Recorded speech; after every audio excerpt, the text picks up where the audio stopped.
program, and now I want to talk to Anthony Leshan, advocate, Elakana, advocate.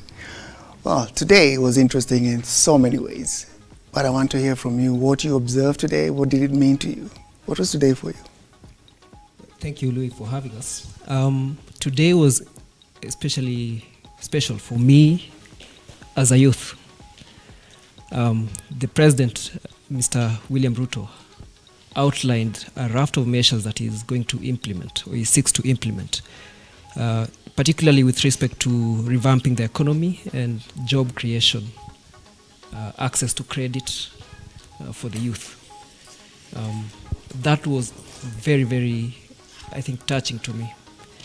Quite a number of other issues as well, including regional issues, what they're going to do about the East African community integration, issues about climate change, very important, issues about our commitments as a country to regional, international treaties and all that, issues about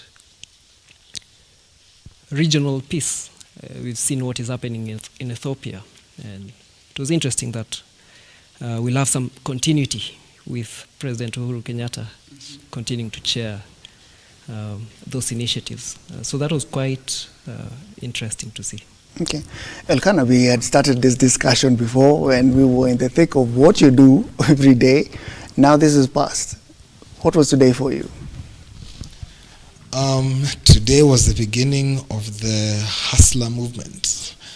The man who was at a polling station at 5:45 a.m. before his agents, today before his swearing-in ceremony, before the Bible had hit the floor, he was making promises that on the very first day he would have 7 judges sworn in into the Court of Appeal. He would have immediately drop the prices of fertilizer by over half the price, from 6,000 to 3,000 shillings.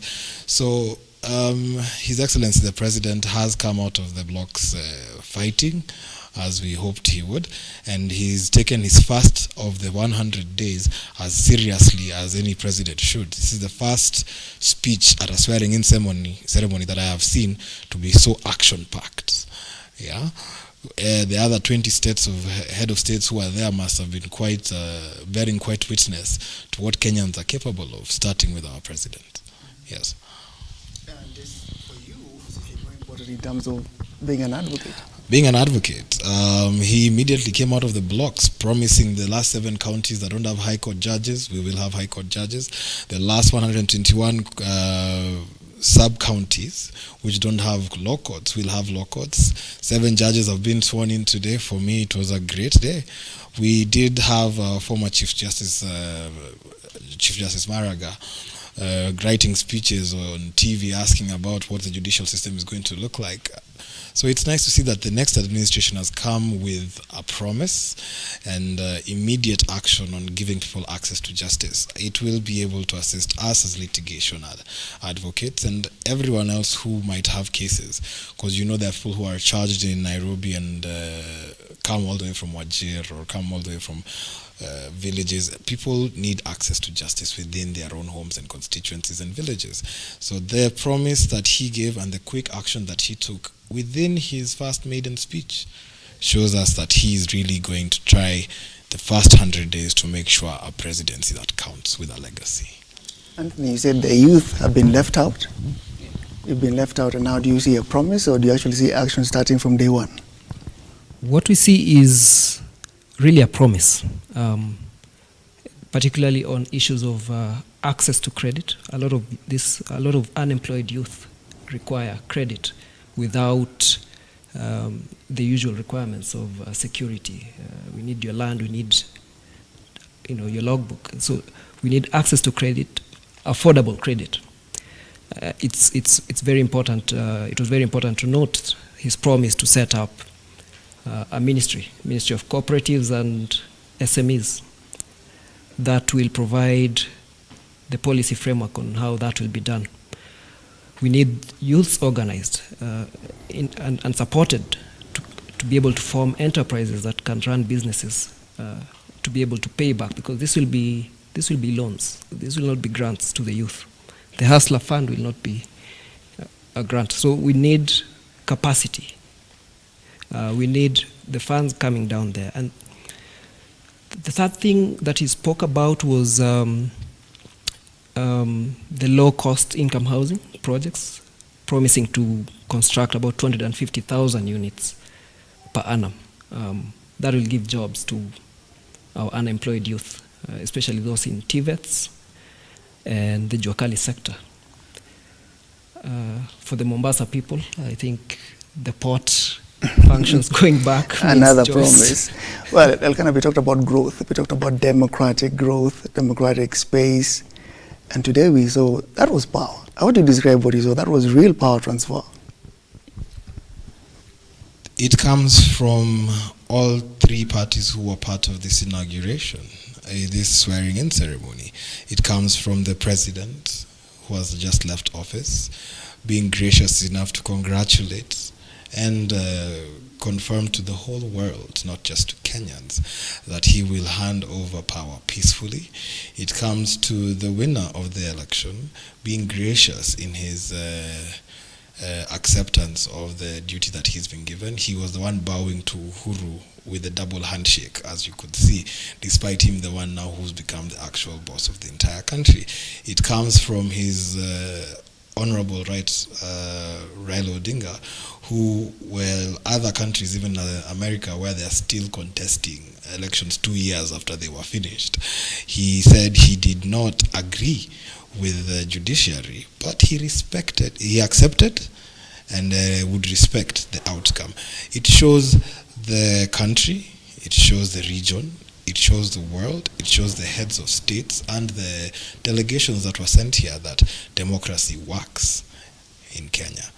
And we have now. That was really impressive. You were talking about, you actually started saying something about the visitors who came, the heads of state. Surely they saw something unique today. Yes, indeed. Because whereas prior you would find electorates relying mostly on traditional community-based politics, a lot of the synergy that the Hustler Nation brought to this election was going down to talk to the unemployed, living below the poverty line person, and their ability to use that identity card to give them power. They did not go for their tribal politics. You find that His Excellency the President, on his first maiden speech, gave credence and the port back to Mombasa, a place where he was defeated. On the very first day, that shows that he's not working for his people who voted for him and his supporters. He's working for all of us at the same time. He won in Naivasha and has taken the port away from the people in Naivasha and given it to Mombasa. It wasn't theirs to keep in the first place. There's no score there. That was setting things right. But you can see the general way he is trying to do it. He's not a hustler leader. He is a national leader now, and he's the person we will all of us as Kenyans look to for guidance, for leadership, for the promise of a better tomorrow. Yes. Tell me more about promise to the youth. Tell me more about what you think is going to happen now correctly, away from those policy statements. If you were to talk to young people now, what would you tell them after what you witnessed today? I think what I would first, I think we have to credit the young people first for keeping peace through the election period. I think a number of the presidents who spoke, the Burundi president, for instance, was impressed. He expressed how, he saw Kenya as a country that is leading not just the region but globally in terms of democracy. I think for the youth in particular, we've been given a responsibility. You heard the president speak in Maua, in Meru County, and he said, look, we'll need to expand the tax base. We will need everyone to pay their taxes, and I will lead from the front. So as much as the funds will be coming down through the hustler funds to the youth who are setting up businesses, there's an expectation that these funds should be responsibly utilized, paid back, and taxes paid. So I do not expect any freebies for the youth. In fact, we're being called upon to step up to the plate and work. Elakana, mostly when people have this kind of responsibility, we always try to tag them saying they come into office with a shadow of this, that, or the other. I didn't see any of that today. I think we just saw somebody coming in and he wants to do the job. And he's not coming with all those shadows to office. Yes, there will always be detractors and people who want to put down the government. I saw a lot of negative comments on social media, but the overall general feeling of the day on the ground, with the people who are racing to the over and above Kasarani to try and get to the pews where the delegations were, everyone was there to witness, and no one was coming there to draw skirmishes. Well, most foreign countries were giving advisories to the hot points, which are known to burst out into violence and other issues. But you find that every video or every occurrence where the TV stations were pointing to the middle of streets in Kisumu, to the middle of streets in Bungoma, where at the beginning of this campaign, Ruto was booed and thrown out with stones. Everyone had come together. Everyone was happy. And everyone is in acceptance that we have a new president, and this is the third president we have sworn in peacefully. Third transfer of power from His Excellency the late Kibaki to Uhuru. Uhuru has now transferred power to His Excellency President Ruto. We are doing magnificently well in comparison to first world countries. That's a reason why I don't even want to delve into political squabbles tonight. I think we'll agree today is a day of celebration. We allow him to step into office, then we start looking at his promises and what we hope for him to do. Today was a day of celebration. Did you see anything that would be different to that today? No. I think we are all in agreement, really. It was a day of celebration, and we are called upon as citizens to actually support the president in his government towards the achievement of his vision. There's an American president who said, ask not what the government can do for you, ask what you can do for the government. And I think that's what we should also do as citizens of this country. Support the president, avoid the negativity, but at the same time, play our role in checking government, our civic role, and those who are in parliament in the opposition. Check government. That's the only way we strengthen our democracy and we move forward. And I'm happy that the president has invited the opposition leaders to actually play that very strong role so that we all move forward. Elakana, you saw something and we noted it, and we can now qualify so far. We can qualify the president as a friend of the judiciary. He understands why it's important. He understands support, swearing in, and now he's got 7 judges day one. His action to that, starting from the way he went to the Court of Appeal and went to the Supreme Court, he says the law does function, that he wants to strengthen it, especially what he did with the police.